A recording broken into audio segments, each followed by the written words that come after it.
माता अनुसुया मंदिर भारत के उत्तराखंड राज्य के चमोली जिले के मंडल नामक स्थान में स्थित है। नगरीय कोलाहल से दूर प्रकृति के बीच हिमालय के उत्तुंग शिखरों पर स्थित इन स्थानों तक पहुंचने में आस्था की वास्तविक परीक्षा तो होती ही है, साथ ही आम पर्यटकों के लिए भी ये यात्रा किसी रोमांच से कम नहीं होती। चमोली जिले में पुत्रदायिनी के रूप में विख्यात माता अनुसुया देवी ने न जाने अब तक कितनी सूनी गोदें भर दी हैं।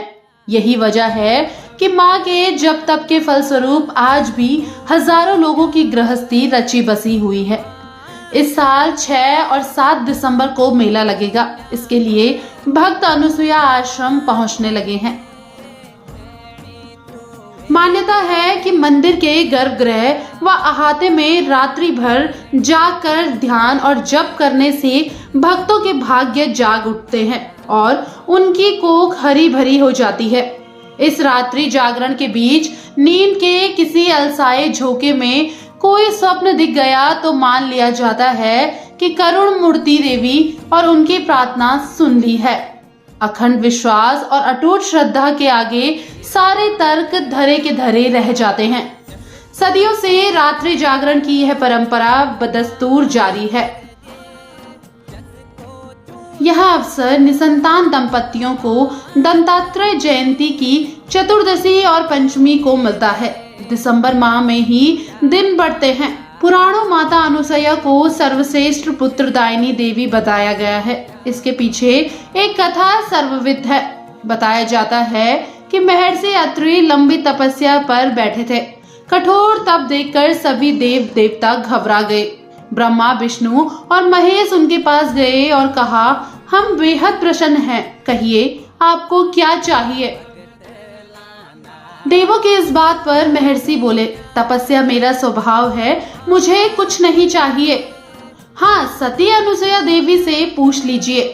तीनों देव माँ अनुसुया के पास पहुँचे तो माता ने भी कुछ भी चीज मांगने से मना कर दिया। तीनों देवों को यह सब बहुत बुरा लगा। तीनों देवों ने सोचा कि सबसे बड़ी इच्छा संतान प्राप्ति की होती है, क्यों ना इस बारे में पूछ लिया जाए। उन्होंने देवी से कहा, संतान की इच्छा तो होगी ही। देवी ने कहा, आप तीनों भी तो मेरे बच्चे हैं। देवों ने सोचा यह उनका कैसा उपवास है, इसे अहंकार हो गया है और तीनों देवों ने परीक्षा लेने की ठानी। उन्होंने देवी से कहा, तो तुम बच्चों के सामने नग्न रूप में आ जाओ। देवी के तप के बलबूते पर तत्काल तीनों देव शिशु बन गए। देवी ने उन्हें गोद में बैठा लिया। तीनों देवों को सत्य की अनुभूति हुई। उन्होंने माता से बरबस क्षमा मांग ली। तदंतर में ब्रह्मा चमा के रूप में, शिव दुर्वासा के रूप में और विष्णु ने दंतात्रेय के रूप में जन्म लिया। तब से माता अनुसुया पुत्रदा के रूप में विख्यात हो गई। इसी के चलते यहाँ प्रतिवर्ष अनुसुया देवी का दंतात्रेय जन्म जयंती मेला आयोजित किया जाता है। बता दें कि देवी के दर्शन के लिए हर साल यहाँ लोग आते हैं। पुत्र कामना के लिए होने वाला रात्रि जागरण तो इसी खास अवसर पर मेले के रूप में होता है। हाड़ कांप देने वाली ठंड में इस मौके पर दूर दूर से आने वाले निसंतान दंपतियों के अलावा सैकड़ों नर नारी इस मेले में जुटते हैं।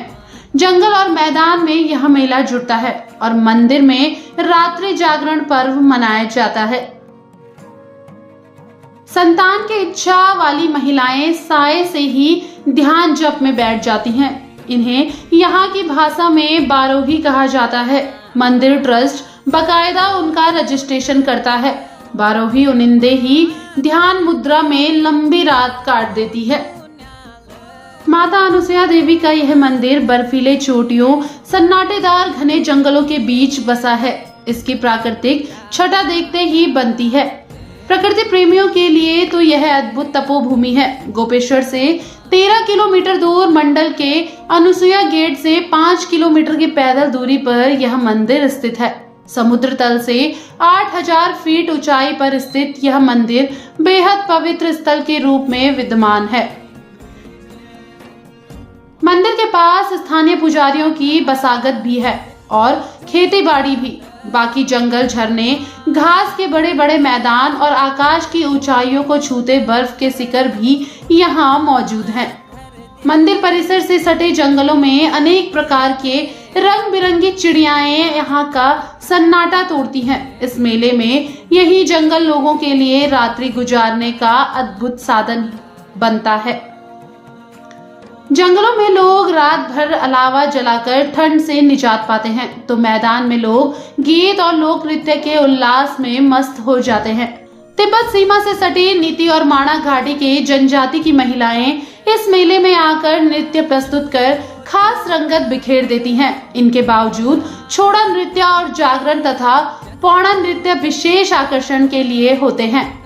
प्रातः लोग 1.5 किलोमीटर आने अत्रि कुंड के विशाल झरने को निहारने, पूजा करने और स्नान के लिए जाते हैं। हालांकि इस मंदिर की स्थापना का सही अनुमान ज्ञात तो नहीं है, किंतु मौजूदा मंदिर ऐतवार गिरी स्वामी ने बनवाया है। बता दें कि प्राचीन काल का विशाल मंदिर 1803 में आए भूकंप से नष्ट हो गया था। बताया जाता है कि यह मंदिर शंकराचार्य द्वारा निर्मित है।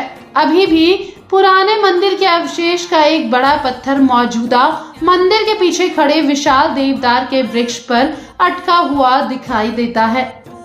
कहा जाता है कि मां अनुसुईया द्वारा सीताराम और लक्ष्मण को अपने आश्रम में सत्कार कर सीता माता को सौंदर्य औषधि भी प्राप्त की गई थी।